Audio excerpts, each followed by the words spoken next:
When the SAT results were finally posted online, a single stark digit stared back at me from the screen. 1. It was a score so absurdly low that it was almost comical, earned, I suspect, solely because I had managed to scroll the word salva on one of the mathematics problems before succumbing to a deep, deliberate sleep. A wave of panic washed over my mother and my sister, their faces contorting in disbelief. But I simply offered a calm, knowing smile. In my previous existence, my sister had utilized a strange and powerful system to exchange our scores. She had been inundated with offers from prestigious universities, while I, who had consistently been the top student in my class, was left with a result that only qualified me for vocational school and led to my expulsion. My sister had even offered a twisted form of comfort back then. "Don't worry, sis," she had said with feigned sympathy. "Factories are always looking for people. An assembly line job is pretty secure these days."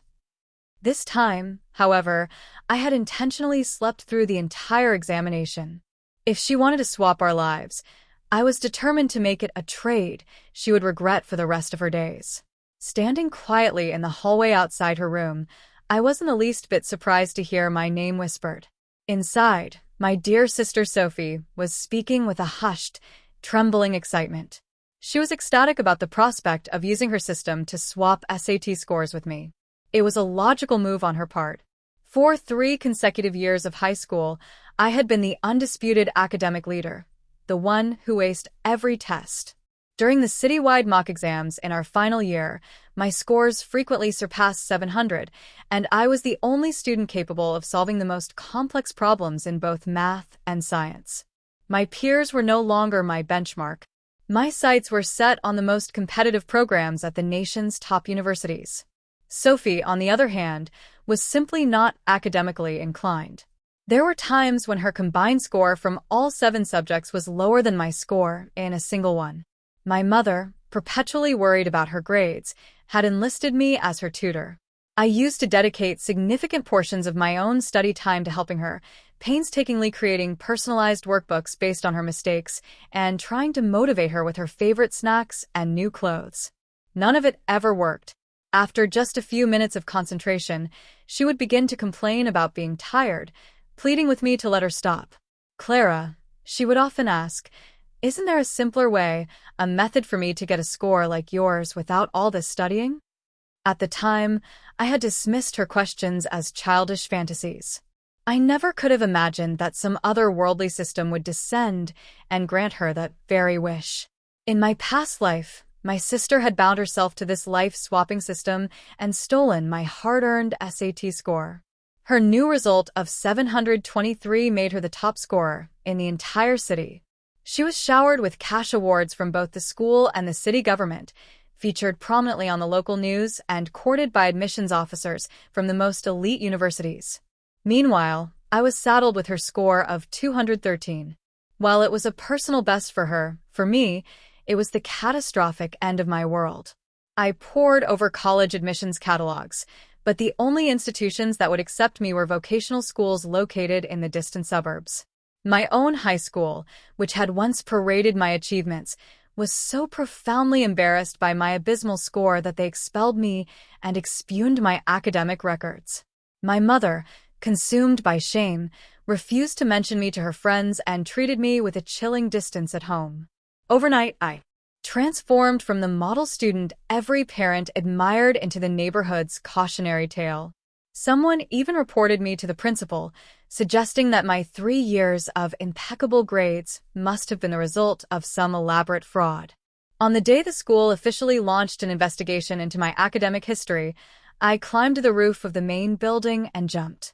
After my death, the school officially labeled me a disgrace, completely erasing my name from its history. My mother, feeling I had brought an unbearable amount of shame upon her, told everyone that she had only one daughter, Sophie. Having been reborn, I knew with absolute certainty that Sophie and her system were the cause of it all. But the system operated on a principle of exchange. I heard its ethereal voice through the door ask her, "For this exchange, what are you willing to sacrifice?" Sophie's voice quivered with unrestrained excitement. "I'm willing to sacrifice 10 years of my life." Standing in the hall, a soft laugh escaped my lips. Oh, dear sister, I thought. If you're willing to give up a decade of your life for my score, then I suppose I ought to make sure it's a truly memorable one. I was in my room, engrossed in a video, when a soft knock came at the door. Sophie peeked her head in, her tongue sticking out in a playful gesture. Clara, are you studying? Mom set me up with some fruit for you. She set the platter down on my desk, her eyes widening when she saw that I wasn't looking at a textbook. A note of panic entered her voice, rising into an accusation. Sis, the SATs are only 2 weeks away. How can you possibly be watching a reality show right now? I removed my headphones and replied coolly. Why can't I? Sophie forced a strained smile. You can. Of course you can. It's just you need to maintain balance. You have to stay focused, Clara. Don't let this kind of thing distract you. Her expression was a mask of anxiety. The fruit was merely a pretext to check up on me. She was banking 10 years of her life on my academic performance. So, naturally, she needed to ensure I was preparing diligently. Just watch for a little while, then please get back to your books, okay? I'm worried Mom will get upset if she finds out. I paid her no mind, and she eventually retreated from the room. It wasn't long before my mother appeared in her place. She let out a heavy sigh, her tone laced with disapproval. Sophie is just concerned about you. You're the older sister. Why must you be so dismissive of her? I was taken aback. Dismissive? When was I dismissive? I could only recall uttering 2 words to her. My mother waved her hand impatiently. Never mind that. Just forget I mentioned it. Her gaze fell on the video playing on my tablet, and her nagging instinct took over. What time do you think it is to be watching this garbage? Turn it off. Besides, if you have time to watch videos, why can't you find a little time to help Sophie with her studies? Aren't her grades important as well? When I remained silent, my mother reached over and forcefully shut my tablet. Why are you being so stubborn? I'm speaking to you, and you're acting as if you can't hear me. Listen to me. Even though Sophie isn't your biological sister, we are a family, and ultimately our family owes her a debt. You have a responsibility to help her. Owe her a responsibility to help her. I had never seen it that way. Sophie was the daughter of my late father's best friend. My father had been driving Sophie's parents when their car was involved in a horrific accident on the highway. All 3 of them were killed. My mother adopted Sophie, perpetually burdened by the feeling that our family was somehow responsible for her loss. Driven by this guilt, my mother spoiled her relentlessly, often treating her with more affection and patience than she did to me, her own child. What happened to Sophie is our fault, my mother would always say. We have to do everything we can to make it up to her. In my previous life, I had been thoroughly indoctrinated by my mother's guilt and also felt it was my duty to treat Sophie as a true sister. I defended her at school, ready to fight anyone who spoke ill of her. At home, I gave her the best of everything. If she admired a new dress of mine, I would give it to her without a second thought. I believed that by doing all this, I could make her feel the warmth and security of a real family.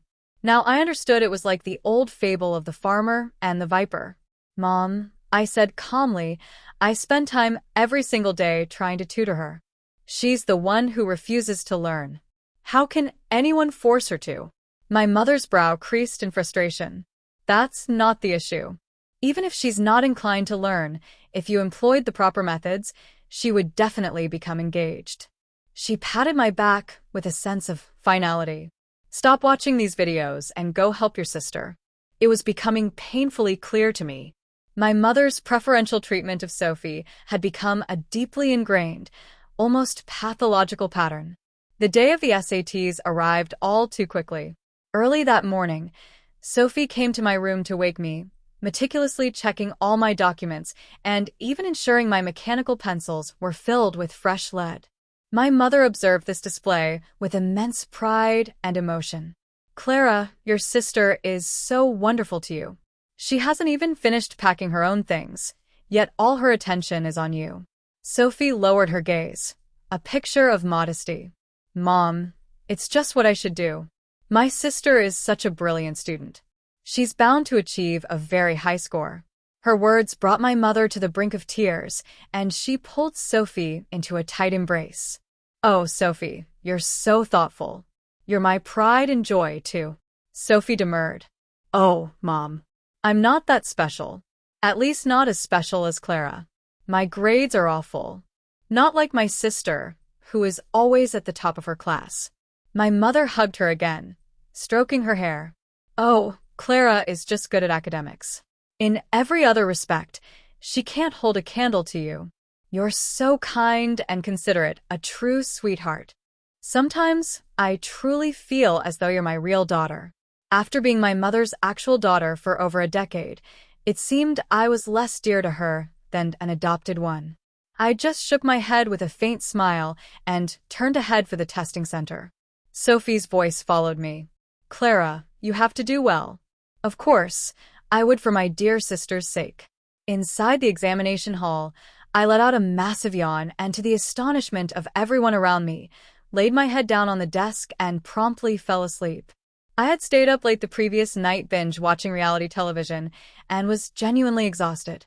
In my past life, in my relentless pursuit of academic excellence, I had avoided not just reality TV but television altogether. At an age when my peers were discovering friendships and hobbies, I had molded myself into a disciplined studying machine. I wanted to make my mother proud to be the daughter she could boast about. I never imagined that all my efforts would be for someone else's gain. This time, I had let myself go completely, and I had to admit, the feeling was liberating. Partway through my nap, the proctor gently shook me awake. She whispered, her face etched with concern. "Young lady, this is the SAT examination." I nodded to indicate I understood.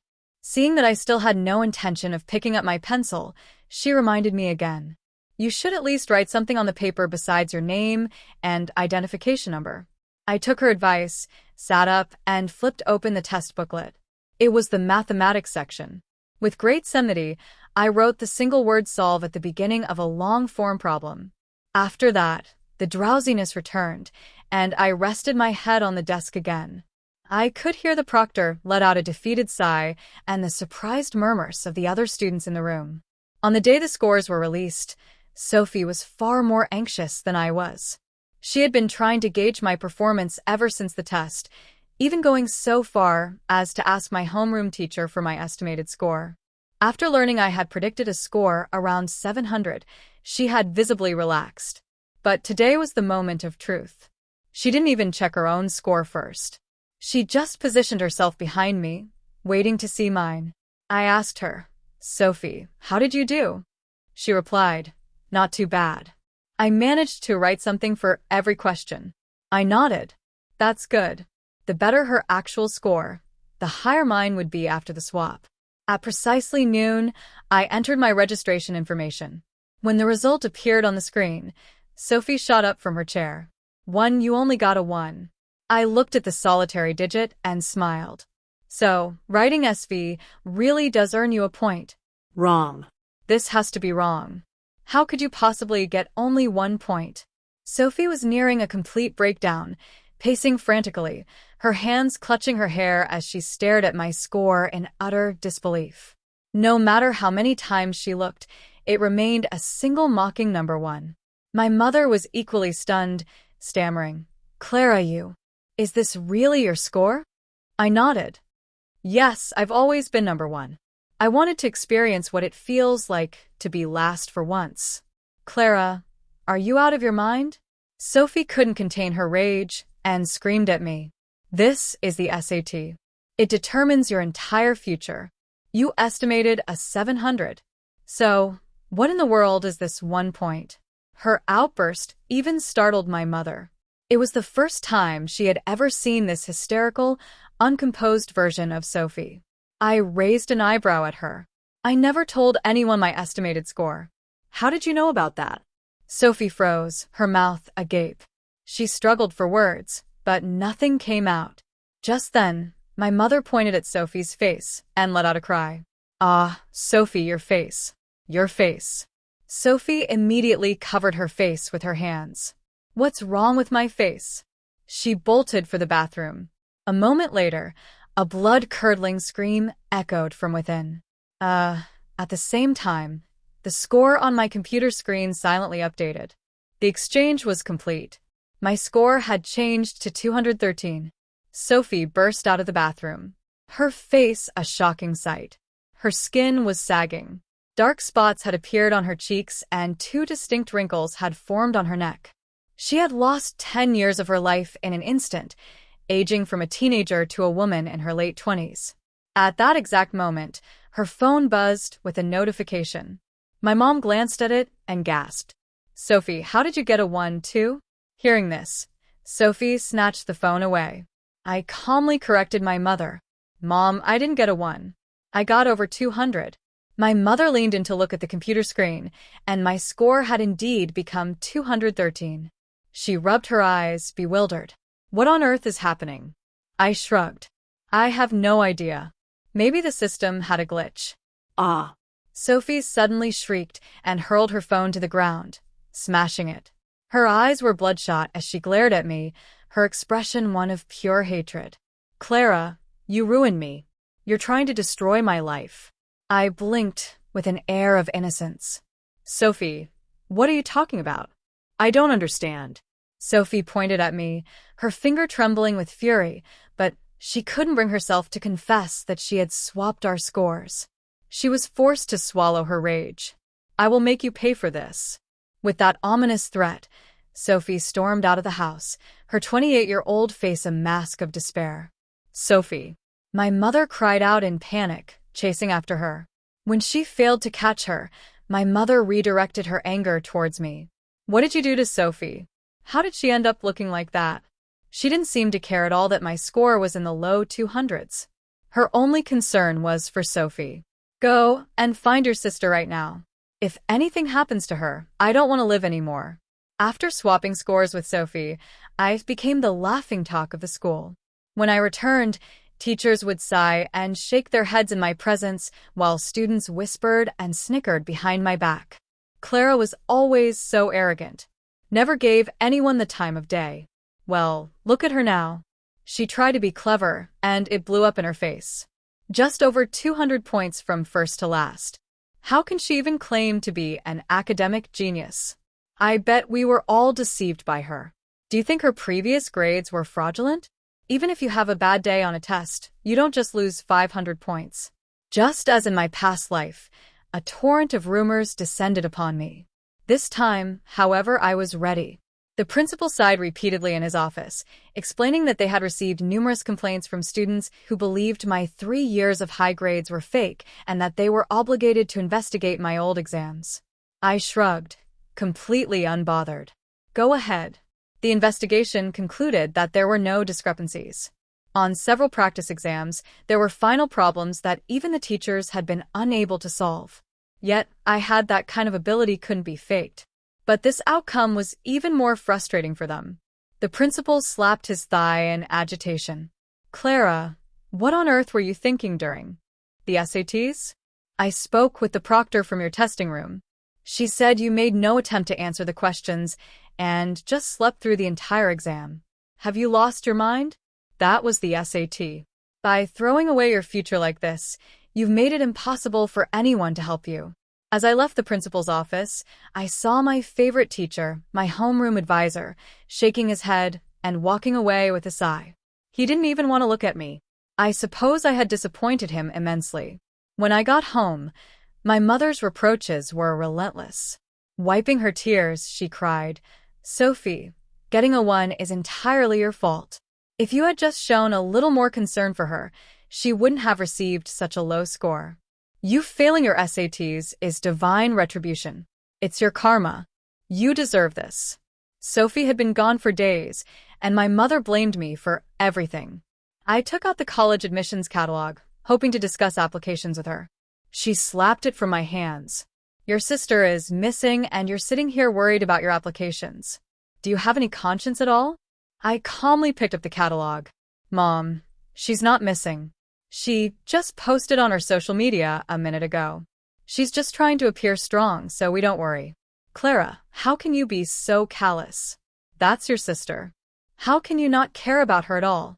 My mom pointed to the door, delivering an ultimatum. Go find her this instant. If you can't find her, don't even think about coming back. I looked out at the pouring rain, then back at Sophie's perfectly normal social media post. Fine, I'll go. I walked out into the deluge and, predictably, fell ill.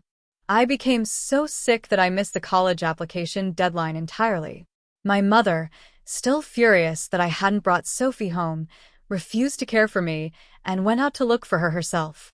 My best friend, Eva, came to visit.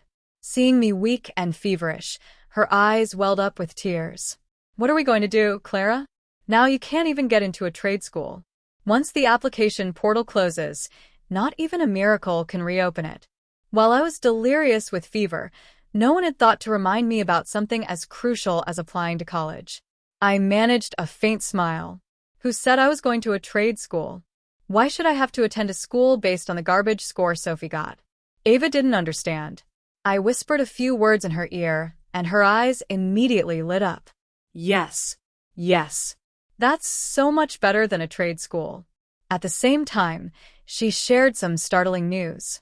Sophie had become famous. She was an internet celebrity, all because she had scored a 1 on the SATs. This year, the media had been strictly prohibited from interviewing the top scorers. Reporters desperate for a story heard about a student from our school who had received a single point. Getting a 0 was common, as was getting a high score, but scoring exactly 1 point was a statistical anomaly. They immediately rushed over with their cameras to find Sophie. Confronted by the media, Sophie was initially hesitant, but then she suddenly agreed to an interview. When a reporter asked how she had managed to get exactly 1 point, Sophie looked down and smiled shyly. I didn't expect it either.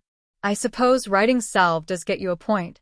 A seemingly innocent high school girl appearing bashful and helpless in front of the camera combined with the novelty of her 1-point score became an instant viral sensation.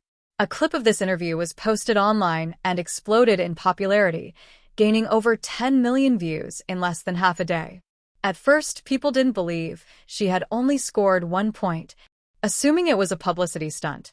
Sophie promptly created social media accounts on all major platforms and posted a photo of her official score report. The caption read, "No lies. It's really a 1." The internet was amused. There really is someone who scored a 1. Sophie followed up with a video. Facing the camera, she pouted with an expression of wounded innocence. I actually tried really hard. I answered every single multiple-choice question. I have no idea how I ended up with just 1 point. But hey, this proves that writing solve on a math problem really does get you a point. I recommend everyone write solve at the start of every long-form problem. You can earn points that way. Answering the entire test and only getting 1 point made her a true phenomenon. Soon, all sorts of memes about Sophie began to circulate online. I didn't mean to score a 1, perfectly avoiding every correct answer. And the last place scorer teaches you how to get points. In just 3 days, Sophie had amassed hundreds of thousands of followers across the internet. She cultivated a persona as a hard-working but clueless, sweet, and innocent high school graduate. Riding the wave of her 1-point SAT score, she gained massive traffic and followers. Combined with her attractive appearance, she was nicknamed the 1-point goddess. After showing me Sophie's account, Ava was worried. Clara, Sophie doesn't even need to go to college now. With all these followers, she's financially secure. I can't believe scoring a 1 turned out to be a good thing. Just then, a new notification appeared on her phone. Eastwood Private University offers 1-point goddess admission, free tuition, direct entry. Eva was exasperated. Are they insane? Why would Eastwood University invite her for free? I just smiled. They didn't know the truth, but I did. Sophie came home basking in the glow of her newfound fame and glory. She was now a popular influencer, and her college plans were secured. All she had to do was wait for the acceptance letter to arrive. My mother was so overjoyed that her eyes crinkled into thin lines, telling everyone she met what a wonderful daughter she had. As for me, I was a distant memory. As the day for acceptance letters to arrive drew near, my mother booked the city's finest hotel for Sophie's college acceptance party. The guest list included not only family and friends, but also teachers and classmates from our school. Sophie had become a legend. Many younger students even approached her for an autograph. Just before lunch, Sophie waved me over to the restroom. "Clara, put all this stuff away for me." She gestured to the vast array of makeup products on the counter. Because of the score swap, her face now appeared to be that of a 28-year-old. To maintain a youthful and beautiful appearance, she had to apply thick layers of makeup. Seeing me obediently packing her cosmetics, Sophie sneered. "Clara, look at yourself now.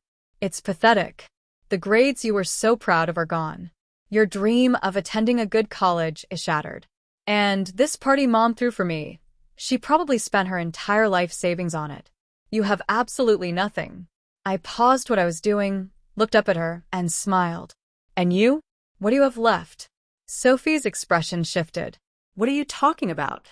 Those hundreds of thousands of followers were also part of a swap, weren't they? I remember you used to associate with a prominent influencer. I noticed her follower count has been plummeting these last few days. You swapped for them, didn't you? Sophie's face turned pale, and she stopped applying her blush. I continued. "And the acceptance letter from Eastwood Private? Where did that come from? I bet that cost you a pretty penny, too, right?" Sophie narrowed her eyes and lowered her voice. "How do you know all of this?" Of course, I knew. From the very first day I was reborn, I had made extensive preparations which included planting a small listening device in her room. Her conversations with the system, the things she exchanged. I was aware of everything. Seeing my silent knowing smile, Sophie forced a smirk. "Clara, you're so clever. But do you know what I'm going to swap for next? Something that is most important to you." I frowned. "What's that?" The smile on Sophie's lips widened. "I'm going to swap for your identity. I'm going to take everything that is yours." The acceptance party officially commenced.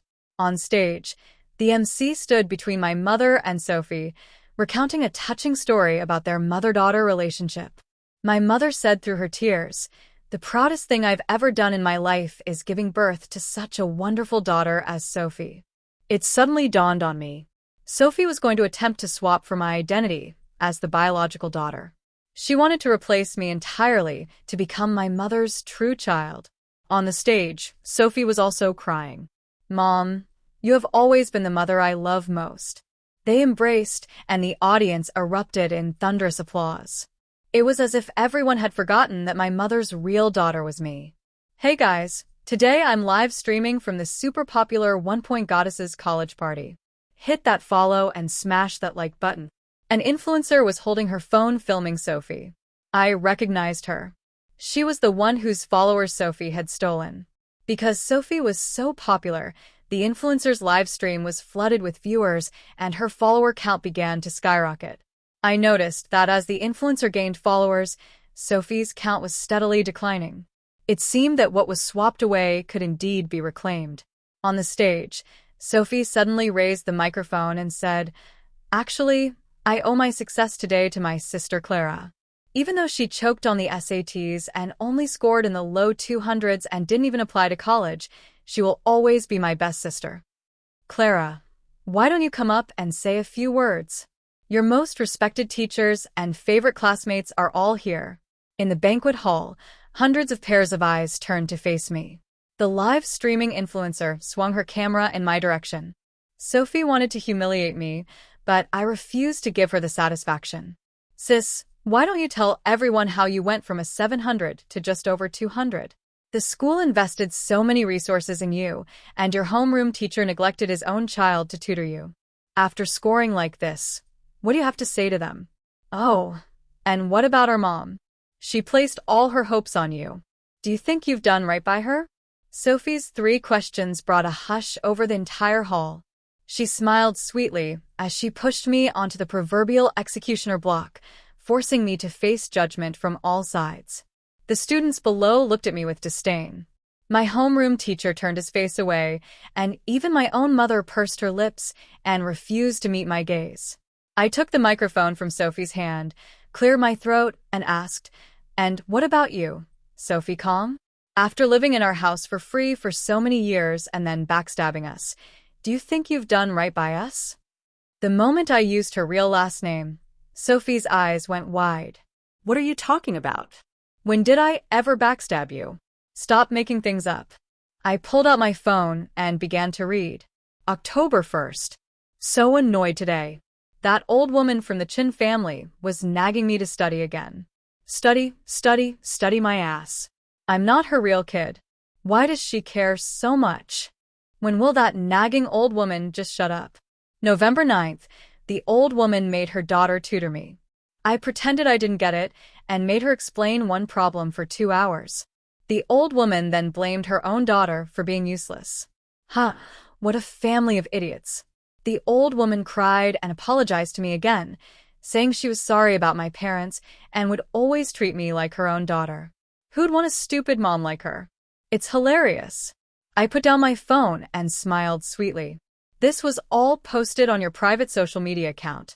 You thought we'd never find out, but there are no secrets that last forever. My mom treated you like her own daughter. She never shortchanged you on food, clothing, or anything else for years. This party was paid for with her retirement savings. Is this how you repay her? My words caused an uproar. The influencer's live stream broadcasted everything. In the chat, countless netizens began to lambaste Sophie. Wait, this girl's character is this awful? How can she be called a goddess? What's there to show off about scoring a 1? Why is someone like this even famous? That family was so good to her, treated her like their own, and she doesn't even know the meaning of gratitude. Two-faced and disgusting. As Sophie's follower count plummeted, the influencer's numbers shot back up.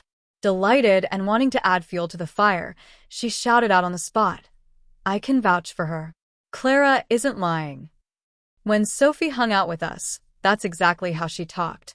You guys treated her like family, but she never even saw you as people." My mother standing on the stage looked dazed, as if a flicker of clarity was returning. "Sophie, what your sister just read. Is it all true?" Sophie panicked. "It's fake. She made it all up. Mom, are you going to believe her or me?" Seeing my mom hesitate again, I walked over and used her phone to call Sophie. Sophie's phone screen lit up. The contact name displayed was Old Woman. Then I used my own phone to call her.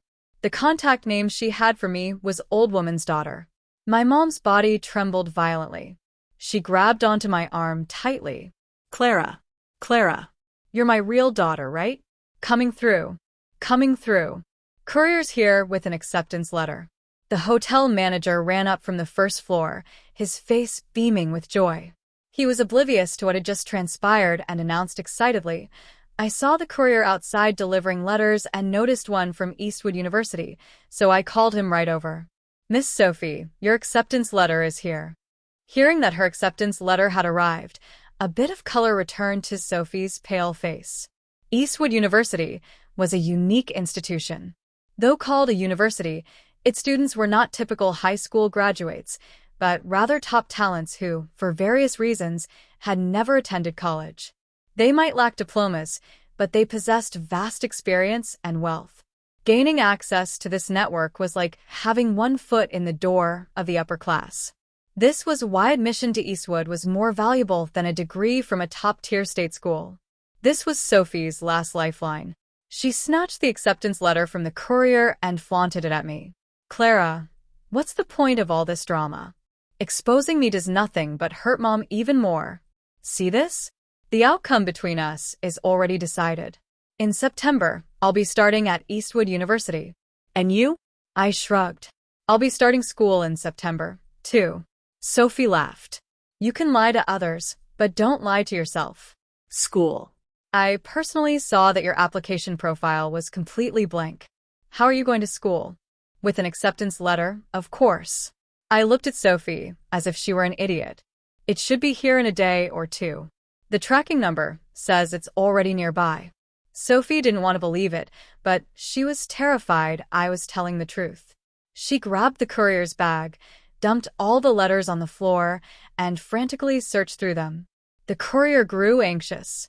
"Hey, whose mail are you looking for?" Sophie asked him fiercely. "Is there anything for Clara?" "Clara?" The courier thought for a moment. "Yeah, but it's not on the floor." "I have it with me." He chuckled. It was all in English, so I couldn't read it. I put it in my personal pouch to be safe. Sophie impatiently snatched the English language envelope from his hand. Though her English was poor, she could see there was no university logo on the envelope. It was clearly not an acceptance letter. She laughed, still pretending. Clara, this isn't an acceptance letter at all. Who knows what garbage document you're using to fool everyone? I nodded. You're right. This isn't an acceptance letter. It's my student visa for studying abroad. My acceptance letter was sent to the embassy ages ago. The moment I finished speaking, Sophie froze. I took the letter back from her, opened it, and pointed to the official seal. You might not be able to read all the English, but you can surely understand the official Chinese seal from the embassy, right? I was accepted to Oxford with a full scholarship a long time ago. I've just been waiting for the paperwork to be processed. You can consider today's party to be for me, too. Sophie stood there stunned, pointing at me, unable to form a coherent thought for a long time. Then why did you even take the SATs? I leaned in close and whispered in her ear, silly sister, it's because you wanted to swap scores with me. So, I made a special trip to the testing center just to get a 1 for you. Sophie fainted. She was so enraged that she passed out. After she was taken to the hospital for an examination, the doctors were shocked. Although she was only 18, her body's various functions were at the level of a 40 or 50-year-old. This time, however, my mom paid it little mind. She quickly returned from the hospital to the hotel to continue the acceptance party. Only this time, I was the guest of honor. Clara, how could you keep such a huge thing a secret, even from your mom? My mom was laughing and crying at the same time, stroking my hair and squeezing my hand. This time, I could finally see the love for me that had always been in her eyes. Mom, I just wanted to give you a surprise. A surprise? I'd say it was more like a scare. Though she was complaining, her expression was filled with love and relief. It was my fault. Mom was wrong. All these years, I was so focused on making things up to Sophie that I neglected your feelings. Clara, can you forgive me? Sophie's real last name wasn't Chen. It was Kong. Even though her parents had passed away, she had other relatives who could have been her guardians.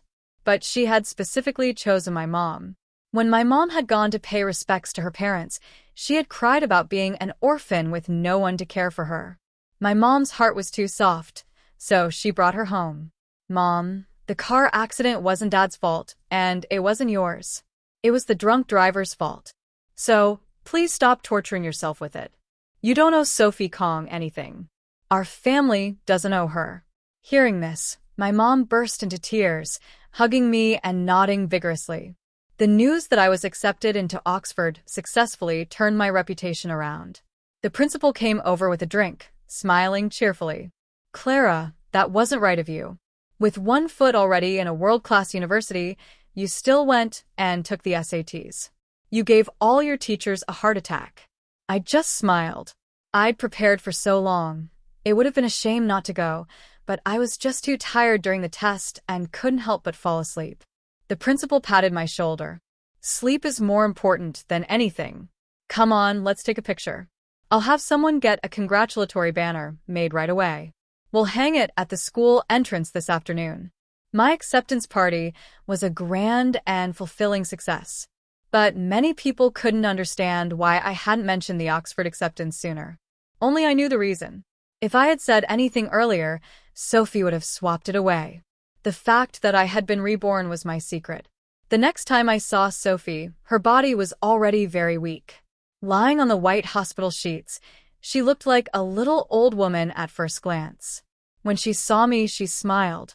Clara, are you here to gloat? I picked up an apple and began to peel it slowly. She snorted. I heard you started applying to international universities last semester. You hid it for so long, and now that you've revealed it, aren't you afraid I'll just swap with you? I took a crisp bite of the peeled apple. You can't swap anymore. I figured out the system's secret long ago. If an exchange fails 3 times, the system disappears. But the price you paid, your lifespan, is collected immediately. I used my 1 point to swap for your 200+ points. You traded more for less. So that was your first failure. You swapped for the influencer's followers, but she got them back. That was the second failure. I made my mom see the truth. so she never truly accepted you as her real daughter. That was your third exchange failure. Sophie shook her head. It seems you know everything about me, but you got one thing wrong. Trying to swap identities with you. That was the first failure. Not long after I moved into your house, I got the system. But every exchange required a piece of my life, and I was too scared to use it. It was only later that I saw how good your mom was to you. She was good to me, too, but I wasn't her real daughter. I thought, if only I could swap with you, I could be her real daughter. I was stunned. Her attempts at swapping had begun years ago, but she had never succeeded. All these years, even though your mom treated me better and better, and you worse and worse, she had a line in her heart she would never cross. You would always be her daughter. Clara, do you know what I envy most about you? It's not that you always got first place. It's that you have a mother who loves you so much. You won. I admit defeat. When I left the hospital, I left a peeled apple behind. In September, I boarded a flight to the UK. At my old high school, a huge photo of me and the principal was posted at the entrance. A banner celebrating my admission to Oxford still hung above the school. The voices that had once questioned and mocked me eventually turned into praise and admiration. And my mom, after raising me all by herself for so many years, finally started living her own life. She signed up for a senior citizens tour group and began traveling across the country with her friends. It was the beginning of a new life.